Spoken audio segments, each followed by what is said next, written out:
Last week we had an awesome day out at Shedfest. Coming up this week, we attempt our first Top Gear challenge. Welcome to another episode of Beast Autos. Today, I have a meeting with the editor, which is down Devon. I have a meeting with an editor, this down Devon.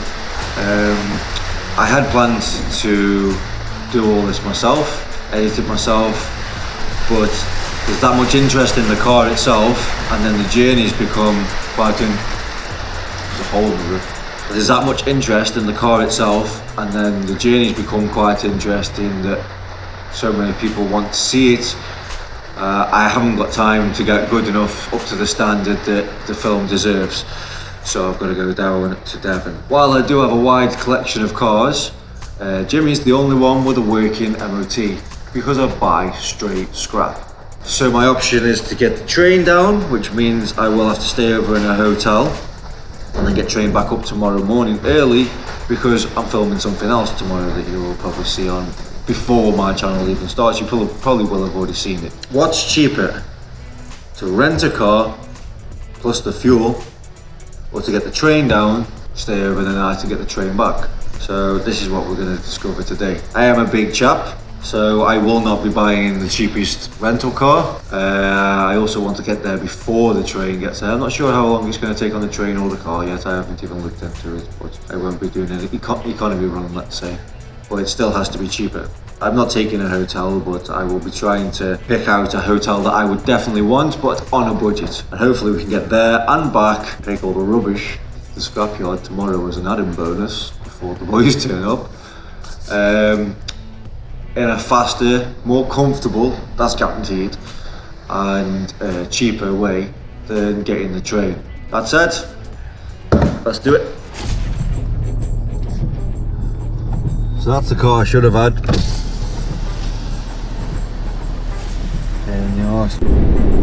So as you saw, it was absolutely chucking it down in Staffordshire, so there's no way I was getting shot to the outside, standing in the rain, getting all the equipment wet.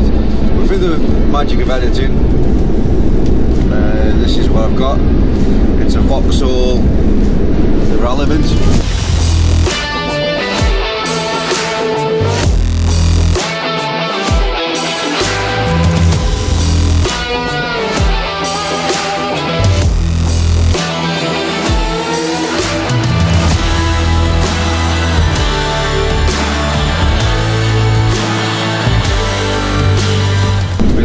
That Merc. This thing is just. Did you know when non-car people go, "Oh, it's just a car"? This is just a car. Doesn't know what temperature it wants to be. It's different every time you start it. Maybe there's a bit of user error in there, but really want to get used to it, to be honest. First impressions is a no, just as all Vauxhalls should be. Over SR, GSI, you can find one, maybe a Cavalier SRI, just because of nostalgia. That's about it. What it was called. It's not even really Vauxhall, is it? And again, the Australian one, that's not even a Vauxhall either.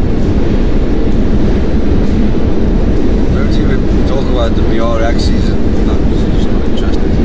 Maybe the two-seater one, but that's a Lotus again underneath. Anyway, we'll see how we get on.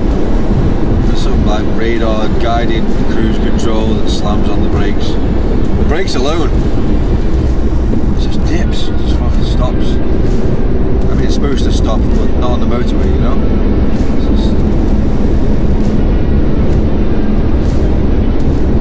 Stand out there. Is that fucking fake plastic carbon fibre? This is terrible. Everything's a bit. I can put my phone in the cup holder as most people do. And it's rattling around.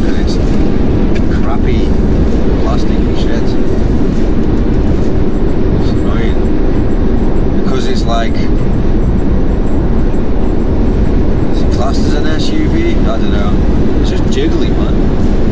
Like, cheap fucking brands shouldn't be doing raised cars. That's all they are. They're just cars that raise. They aren't like a Range Rover, are they?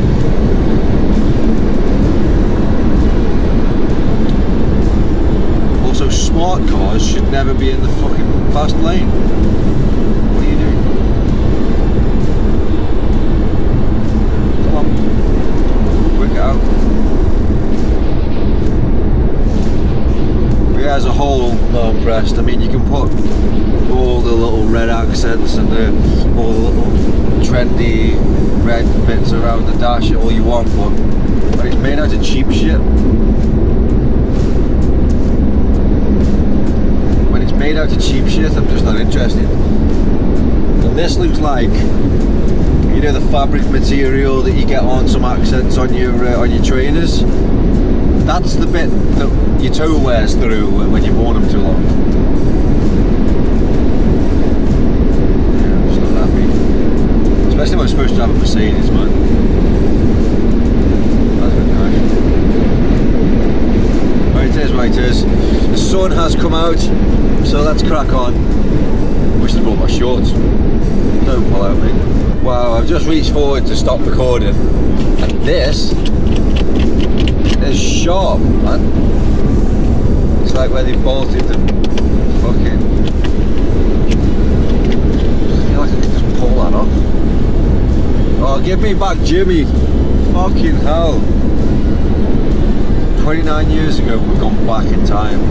Why are we engineering shit like this? Hateful machine.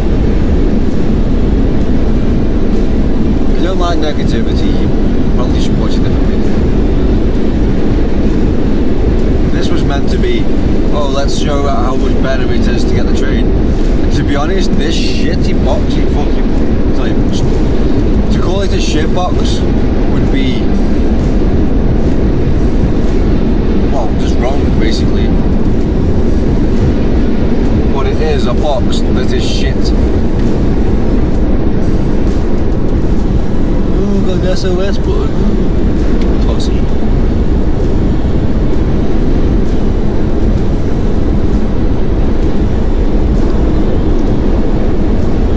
I just don't want beer here.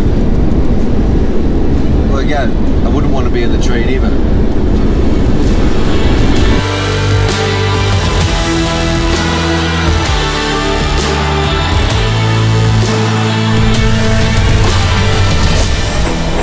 Maniac!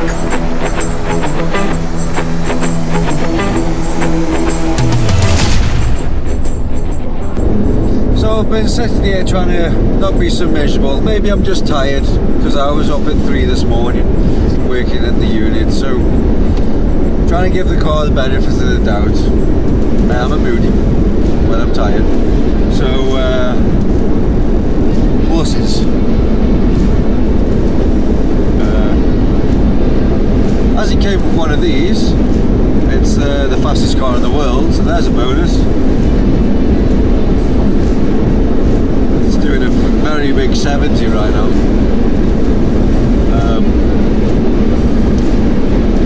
I mean, it does look okay in here, but as soon as you touch something you realise the carbon fibre is plastic, and that sharp plastic fucking filtration.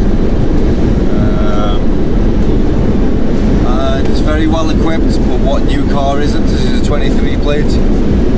Don't know what engine's in it because don't care, just petrol, because diesel's relevant.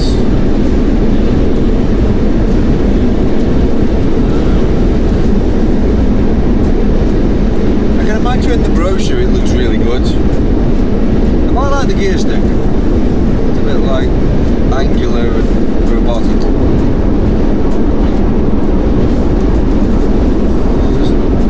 I don't know if you can see it on camera, but I'm a bit jiggly.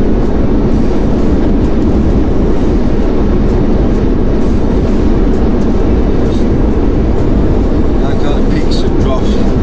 Just doesn't. What's the opposite of planted? Uprooted? Feels very uprooted.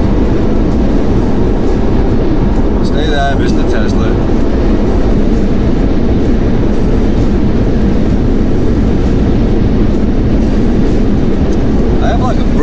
buttons down here.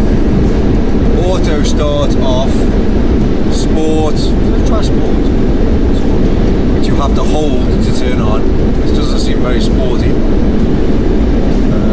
Lane guidance, I hate that lane guidance sensor. It just grabs the steering wheel when you wander. It's more dangerous than anything. And if you forget to indicate, it thinks you're wandering instead of changing lane, and it just drags you. Is that indoor Wi-Fi? In-car Wi-Fi? Child locks. Child lock button's quite handy instead of doing the old flick on the door thing. I mean, maybe that's a normal feature. I wouldn't know. I don't do modern. But it's getting me there. I don't know how fast trains travel in England, but I'm definitely going faster. Move. No, you fucking use your mirrors, man.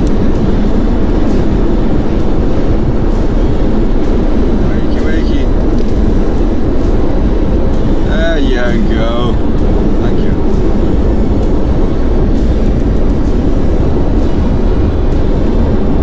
We're about 1 hour away now from Devon. Done about half a tank. Might be able to get back on a full tank. I definitely would have if I hadn't have been so sprightly, let's say. I should have bought my shades. Very squinty at the moment, the sun's very bright. I'm not used to it.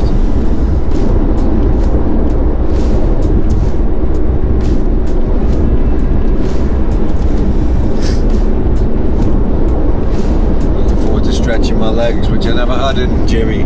Even though Jimmy was, I don't know, compared to one car, but that's the only one you've seen me do. So Jimmy was very confined, especially as I'm a big guy.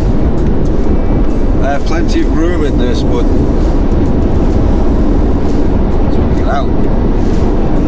That said, this episode is about comparing to the train, and I would definitely want to get out of the train.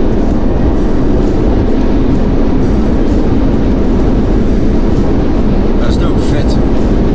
Planes, trains. If you're doing a long train journey, you want to like rest your head on the desk. There's always that little nubbin, that little edge to stop things sliding off. It digs into you, upper elbow. Horrible behaviour. We're doing a very big 70 now. Mexico, somewhere.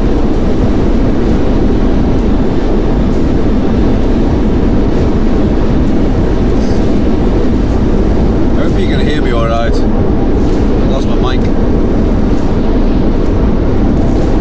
Another 130 quid gone. This whole venture's costing me an absolute fortune. Just do me a favour and subscribe, because I don't know how long it's going to last, to be honest.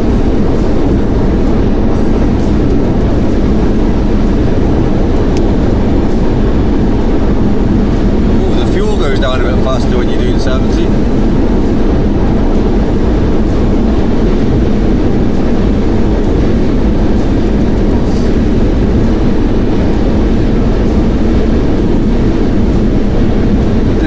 Traffic there. Someone towing a big A signboard. They've blown over.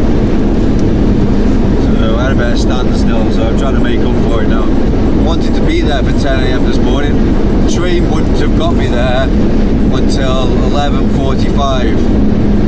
So I wanted to try to get there before 11:45. The rental place didn't open until 8. And they rang me at 8 and said, oh, you can't have the car you want. You haven't got a credit card. So we had to like discuss which car they had. They tried to give me a 7-seater. So yeah, basically long and short of it, they didn't leave till 10:30. It is now, where's the clock on this thing? 20 to 2.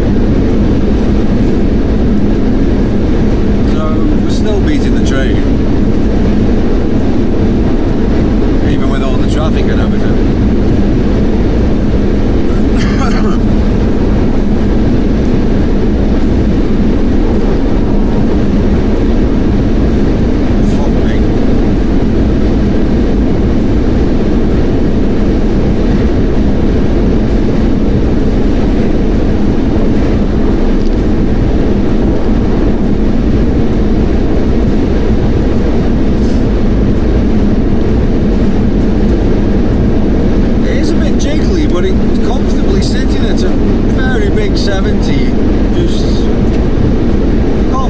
Hello.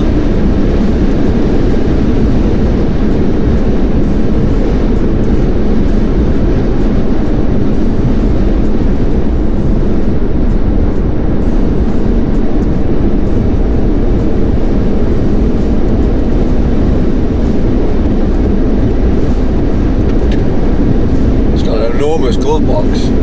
That's a win. So how's that thing?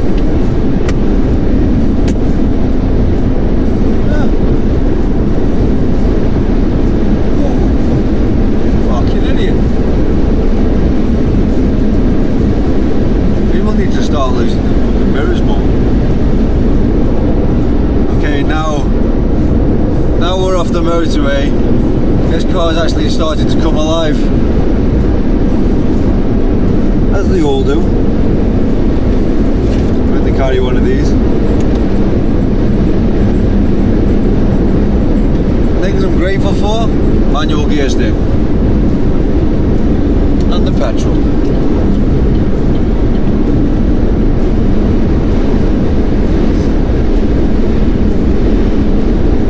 Appreciate it when it tells you to switch up or switch down. That's worrying. A load of ratchet straps on the road then. Expected to see just the car sideways at any point.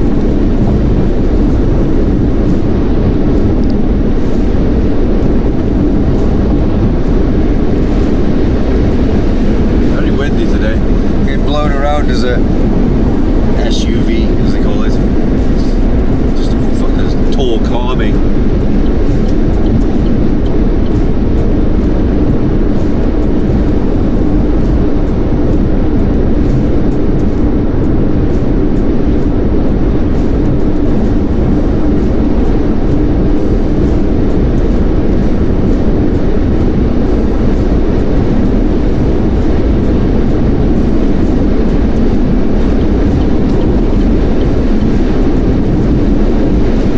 This is probably what the ratchet straps are about.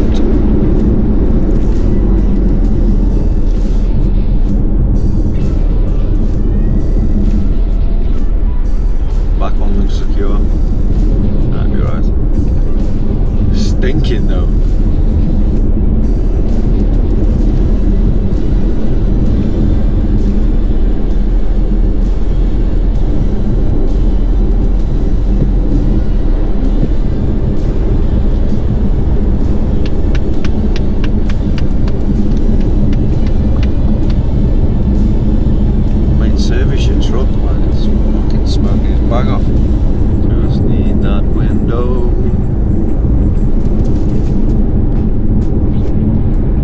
There it is.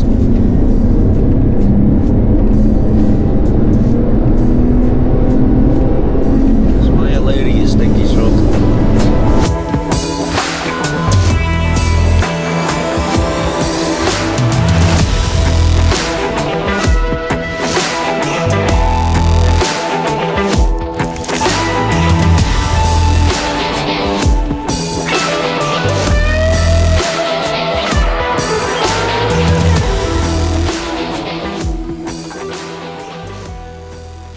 So that's me in Devon. Yeah, Devon. Ish. Devonish. Barn staple. So just gonna pull up and have a meeting with my new editor. Let's see how we get on, and then we'll have a look around town and then head back. Pretty much give him the hard drive and crack on. It's not a bad little car this when it gets going, it's just because it's got nothing going for it when you're on the motorway. It's boring anyway, you know. But it's not a bad little car.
Following a meeting that went very well at an awesomely named place, Duck Dive, we decided to both jump in the rental and he could show me the coast roads of North Devon. As we drive around this cliff face, Saunton Beach is on our left. Also, just out of shot is some very beautiful houses. Coming down the hill we have Croyd Beach on the left. On the opposite side of the road they have a car park with many food dispensaries, little cafes and surf schools. In an up and coming film, I get told off for doing a handbrake turn on that car park.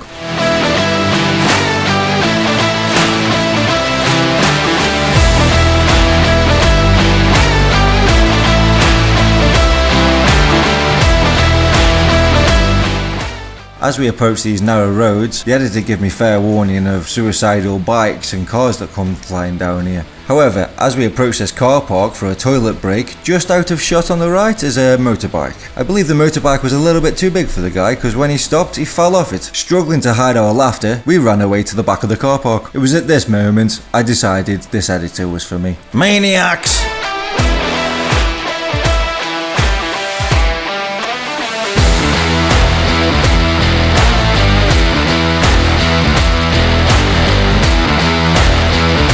Growing up around the mean streets of Bignell End and Audley, Stoke-on-Trent, these narrow country lanes feel all too familiar. Power! No, drive responsibly, folks.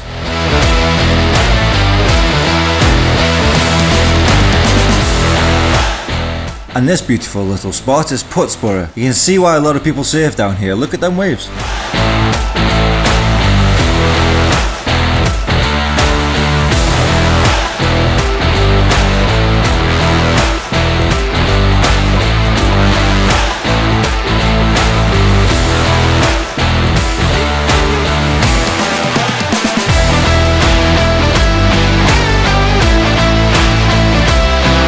Coming through a beautiful little village now called Georgeham, I'd really struggle to live here. As pretty as it is, everything's single track and traffic's mayhem.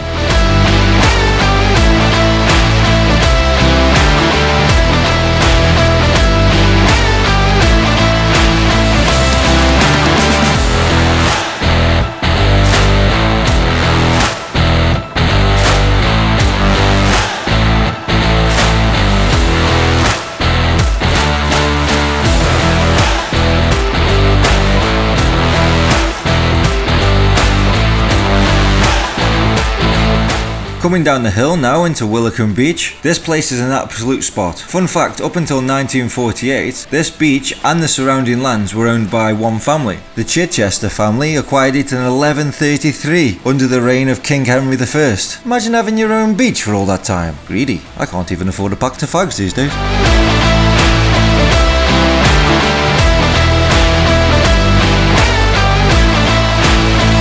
Entering Mortyho now, this village was absolutely stunning. It felt special, like a slice of unmolested, unbroken England, which let's be honest these days is pretty rare.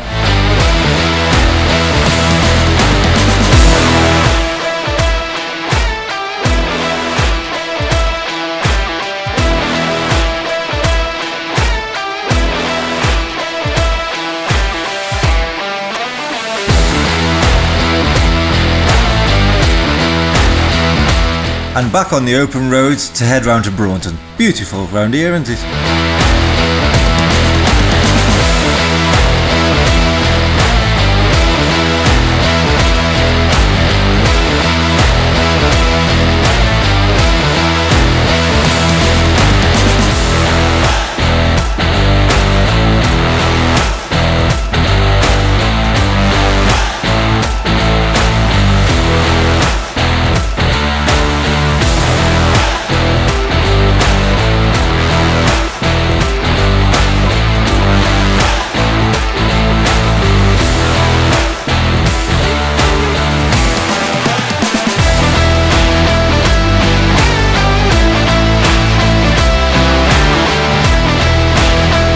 When I come to power, I shall make damn sure that this place stays preserved. Actually, I think the locals have it quite covered. They even have a name for non-local people that move out here for peace and quiet and fresh air. What are they called, James? You should know, you're one.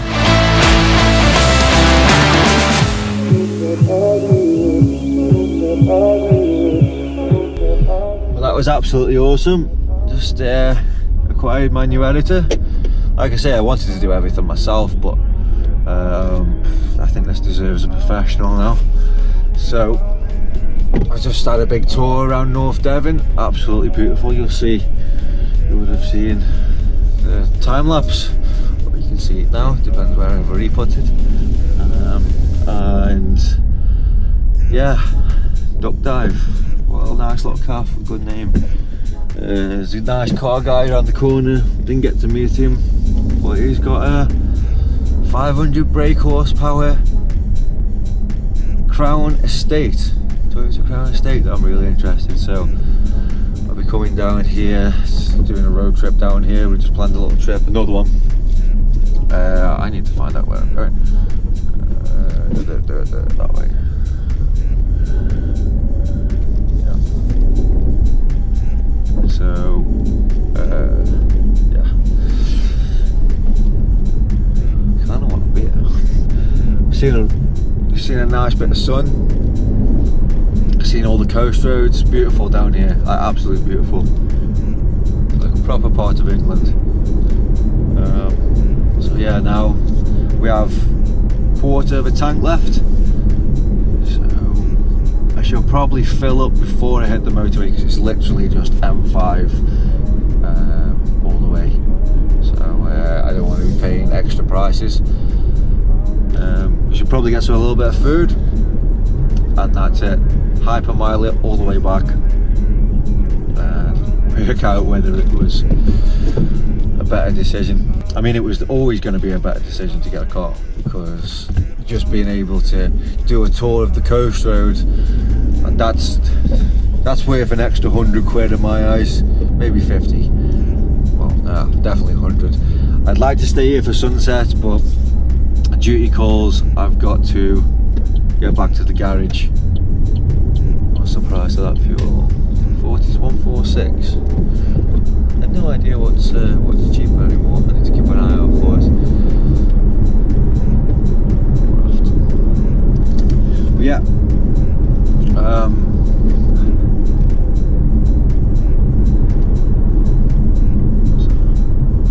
I think food served, thatched roof. I'm gonna get some food in this pub. Williams Arms.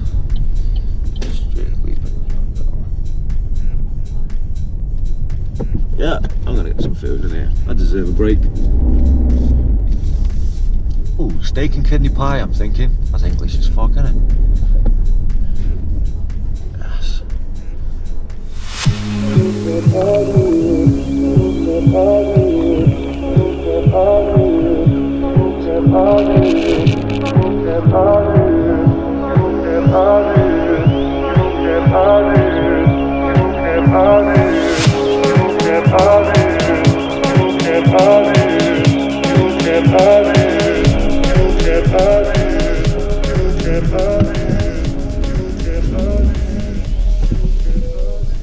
Shut up.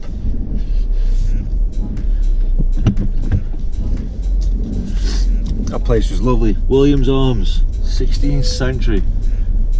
Yeah, I've gone the wrong way. No, sweet. Yeah, beautiful place. Really nice steak and ale pie. Not really a pie guy, but I felt being fully English today. Just because it's nice down here. Feels untouched England. So now, 3 hours and 44 back home. We've got about a quarter of a tank left, so I'll be filling up. There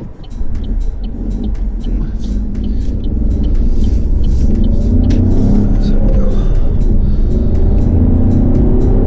Beautiful weather today as well. I've got the pie snoozes. Might have to pull over. There's a bonus for the train. You can go sleep. Not down here. You have to change twice. But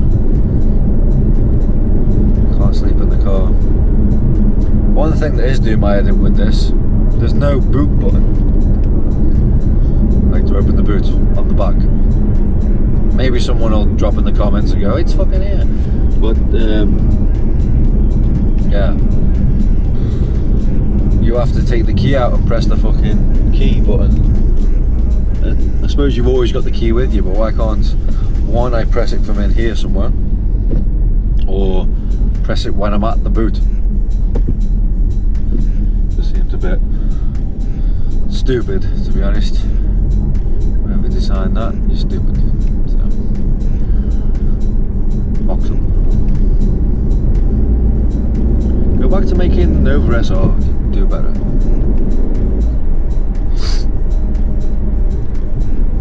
It's absolutely shit, this car. Still better than a train though. Still better than a train. It's got a manual gearbox, a petrol engine. No idea how powerful or how big. It moves though. It's comfortable at speed. It's a bit jiggly because it's one of them jacked up cars that's trying to be a fucking SUV. Americanism. It's trying to be a Jeep. Yeah, it's alright. Definitely wouldn't buy one. Pedals are a bit too close together. If I press the brake and the clutch at the same time, my feet touch. And for a big car, or bigger car, that's fucking ridiculous. Now, is it aimed at women? Possibly. Like, if I had a wife, I wouldn't want to drive around in this. The Alfa Romeo 4x4, probably. Definitely Range Rover. It's beautiful over there. But this thing, nope.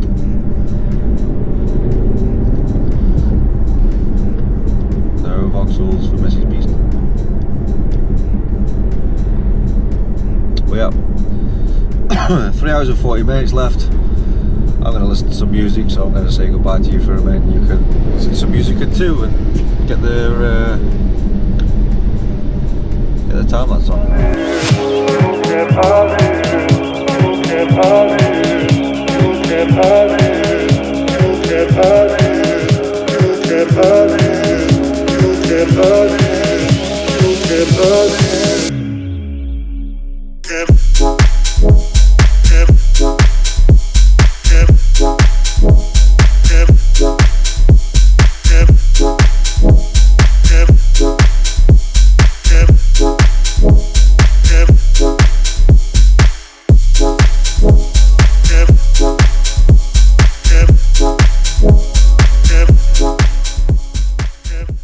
Right, so we're back in the unit.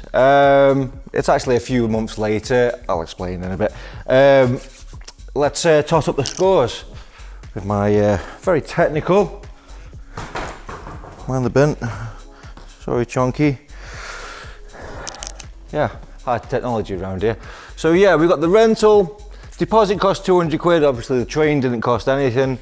The cost of the car was 108 quid, but it was that was for 2 days. So yeah, 138 quid the train would have been to Barnstaple, that is. Fuel, got a bit of a heavy foot, 70 quid, even in that Vauxhall irrelevant. So we're looking at 40 quid extra for the car, but you did get an extra day out of that.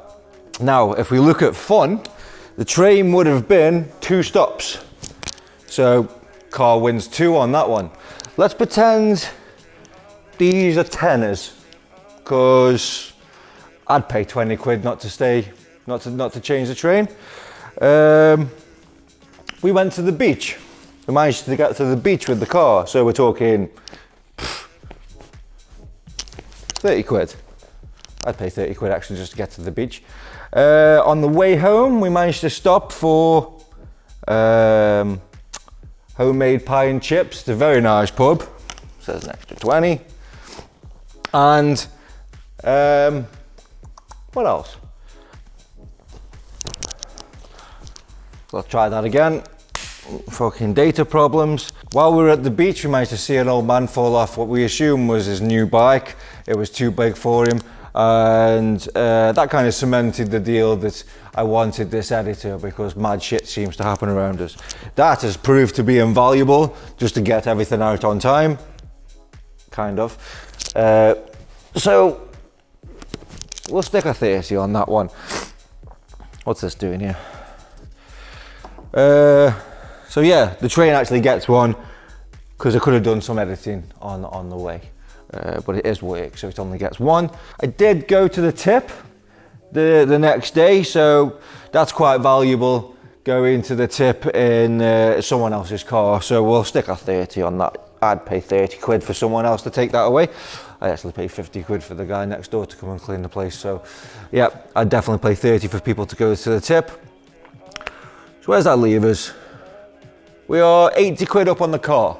Let's not forget, if I didn't get the last train, which was at 5:22, I would have had to get a hotel. Now the cheapest hotel in Braunton, quite a nice area, is 110 quid. Shocker, the car won. The car was always going to win, wasn't it? Like, so much freedom. Like, the trains obviously suck, but aside from the mess around down here, it's not actually that much of a difference, and you get it for 2 days. So if you're stuck like I was and got a shitload of broken cars, it's actually ideal just to get a little rent-a-car. Enterprise did mess me about a little bit though. I wanted the premium, and I needed a credit card, but so it is what it is. We managed to sort out a bit of a better deal, and it is what it is. Now yes, addressing the situation that, let me see if it's still working first, because this has been going off all night. Yes.